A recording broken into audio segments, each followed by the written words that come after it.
Hello everyone, good morning, જય Swaminarayan. Welcome back to our channel. વાગી ગયા છે સવારના 10:15 અને એઝ યુઝ્યુઅલ મોર્નિંગ રૂટીન થઈ ગયું છે કમ્પ્લીટ. અને જાનવી બેન જુઓ, જય સ્વામિનારાયણ કે તો બેટા. હા, જાનવી ખાઈ રહી છે. શું ખાય છે બેટા? બતાવી તો. પ્રસાદી.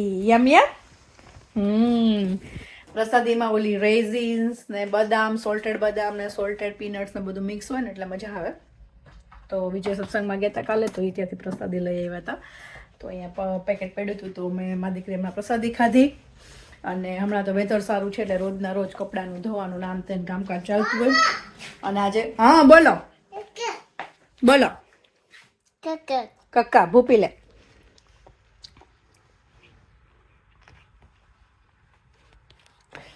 રોજનું રોજ વોશિંગ મશીનનું કામકાજ થઈ જાય છે, પણ આજે થોડુંક ઇસ્ત્રીનું કરવાનું છે. તો મેં કીધું કપડાં ધોવાય છે, બપોર પછી પાછું છે ઇસ્ત્રીનું કામ. અને બપોરે સવારમાં તો બ્રેકફાસ્ટમાં મેં ભાખરીને એવું બનાવ્યું હતું ને, તો થોડોક ભાખરીનો લોટ ને એવું પડ્યું છે એટલે બપોરે કાંઈ રસોઈ કરવી નથી. બે છોકરાઓને દહીં ને ભાખરીને એવું કંઈક બનાવી દઈશ. સાંજે આપણે બનાવવાના છે ઢોસા.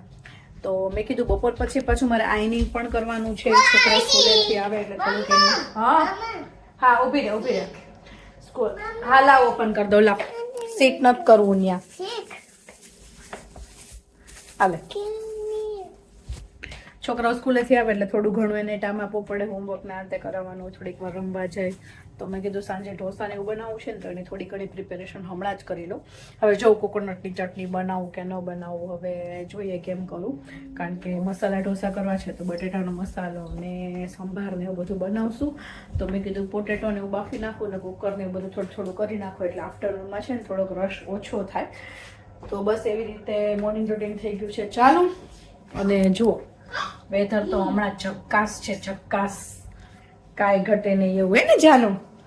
જાનવી જો પ્રસાદી ખાઈ રહી છે. જાનુ તાર હેરપિન ક્યાં? બતાવી તો હેરપિન ક્યાં જાનુની. જાનુ મોજમાં છે. મેં સવારમાં છે ને શોર્ટ્સ ને ટી શર્ટ પહેર્યા હતા, કારણ કે હમણાં ગરમી છે તો મેં કીધું શોર્ટ્સ. જીયાના નાની હતી ને તો એના બહુ બધા મસ્ત મસ્ત શોર્ટ્સ, કારણ કે છોકરાઓ ખબર ને 1-2 મહિના પહેરે અને પછી અહીંયા તો કાંઈ બહુ સમર હોય નહીં, કપડાં એવા ને એવા હોય. તો મેં થોડાક શોર્ટ્સ રાખ્યા હતા. તો જાનવી એક વખત પણ એ આમ 1 કલાક બી એવો નહીં હોય કે એને શોર્ટ્સ ને ટી શર્ટ પહેરી રાખ્યા હશે. એ કાઢી જ નાખે, ખબર નહીં શું છે, એને શોર્ટ્સ ગમતા જ નથી. બસ જોઈએ આવી રીતે ડ્રેસીસ પહેરે તો પછી એના કપડાં શોર્ટ્સ કે એમાં નથી પહેરવા, તો પાછો મેં એ શોર્ટ્સ કાઢીને ડ્રેસ પહેરાવ્યા. એટલે એની માટે તો મેં, કારણ કે લાસ્ટ યર બી એવું કરતી હતી, એને શોર્ટ્સ નથી ગમતા, એટલે આ વખતે મેં લીધા જ નહોતા. મેં કીધું પહેલાં જે નાના પહેલાં છે ને ટ્રાય કરીએ, પહેરે છે કે નહીં. પહેરશે તો પછી લેશું, પણ એ નથી પહેરતી. એને ડ્રેસીસ જ વધારે ગમે છે ને જાનુ. તને ડ્રેસ બહુ ગમે જાનુ? હા, શું છે બતાવ તો મને. આપો મને, આપો પ્રસાદી. યમ યમ.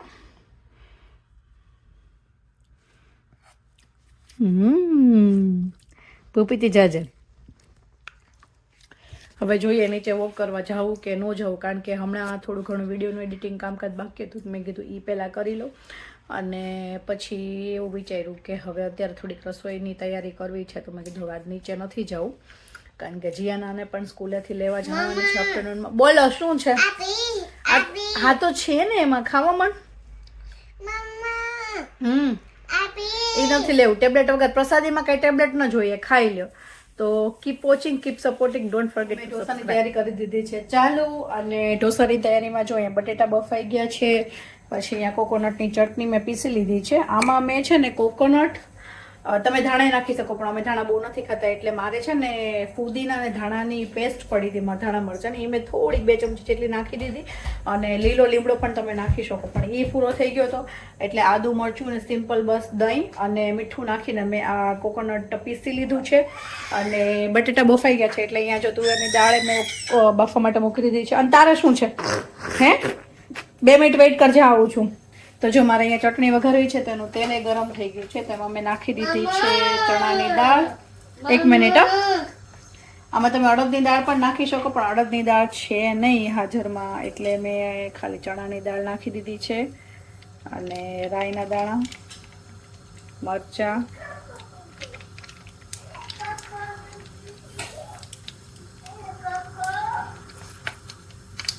રાઈના દાણા ફૂટે એટલે લીમડો અને હિંગ નાખવાની છે, બસ સિમ્પલ જ વઘાર, બીજું કાંઈ એમાં એક્સ્ટ્રા એડ નથી કરવું. હવે તતડી ગઈ છે તો નાખી દઉં હિંગ એન્ડ ધેટ્સ ઇટ.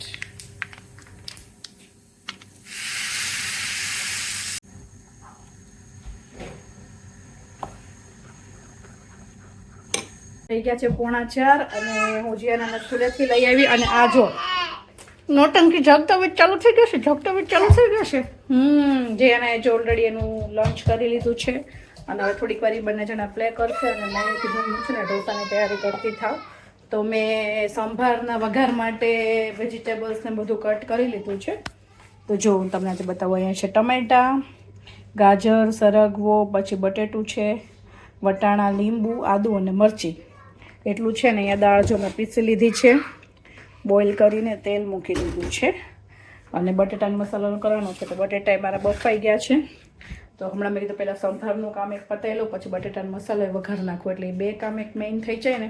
કારણ કે ઢોસા એવું છે કે આમ એમ થાય કે જલ્દી થઈ જશે પણ પછી કરવા બેસીએ ને તો ઘણું બધું નીકળે રાખે.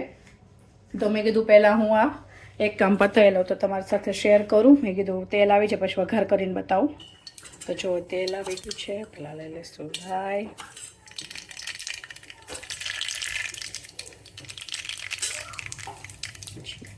સૂકા મરચાં,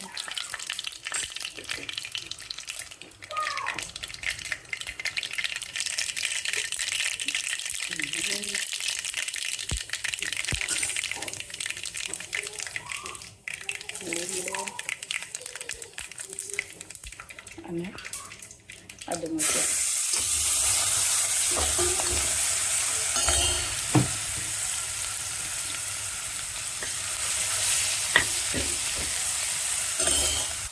પછી જો મેં એમાં એડ કરી દીધું છે ટમેટું, હળદર. ટમેટું 2 મિનિટ સોટાઈ થાય ને પછી બધા વેજીટેબલ્સ એક સાથે નાખી દેવાના છે.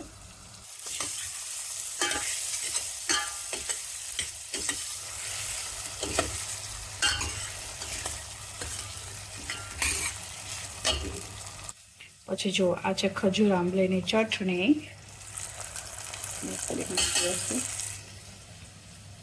2 ચમચી છે એવી.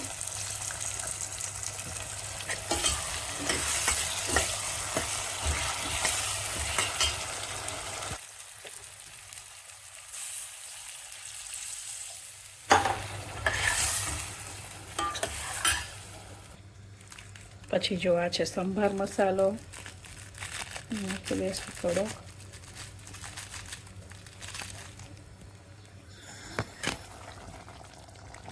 જો સંભાર મસાલા નાખીને થોડીક વાર વેજીટેબલ્સ બોઇલ થઈ ગયા છે. દાળ એડ કરી દઈએ.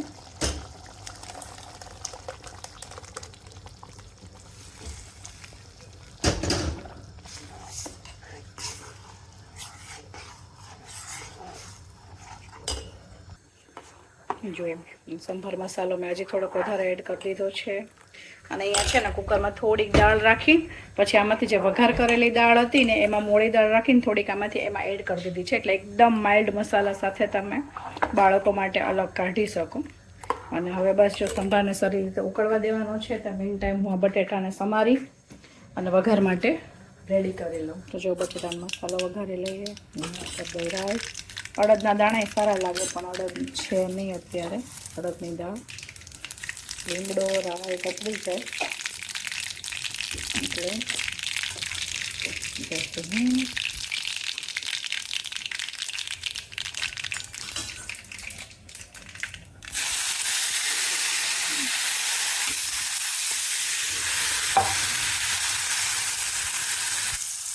છે વટાણા, આદુ અને મરચું.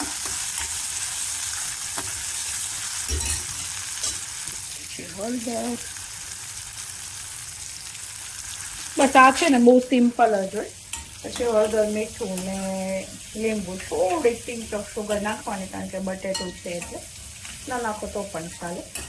બસ બહુ સિમ્પલ છે. બસ વટાણા થોડાક ચડી જાય ને એટલે આ બટેટા મેં અહીંયા રેડી કરીને રાખ્યા છે.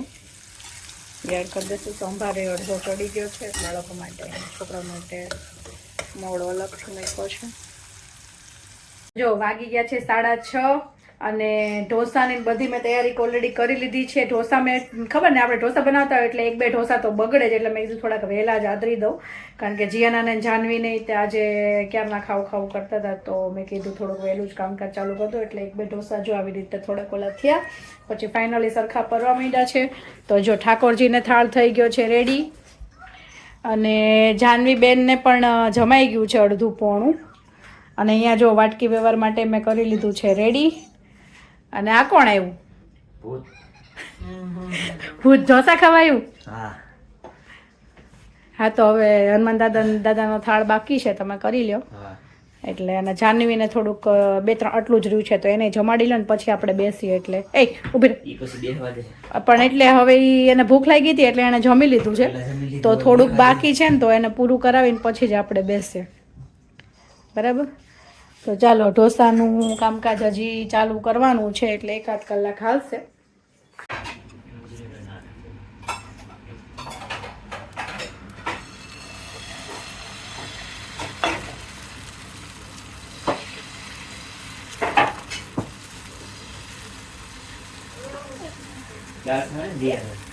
મોળી છે અલગ એમ. કઈ હતી મોળી? મારવાડી?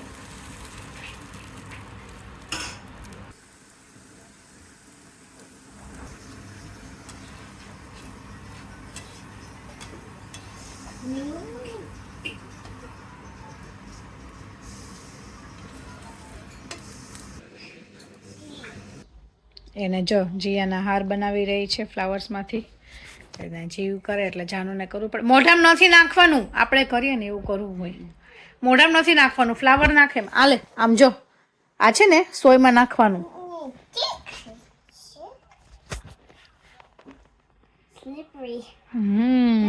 ઈઝી જોબ ન હોય, ધીમેથી કરજે, ધ્યાન રાખજે વાગે નહીં. કરવું તું ને. Okay, I have an idea. Ubhi re. It's so easy. Wait, I got idea. Ta-da! ન્યા ધ્યાન રાખજે, જીવ સોય વાગી જાય. Ta-da!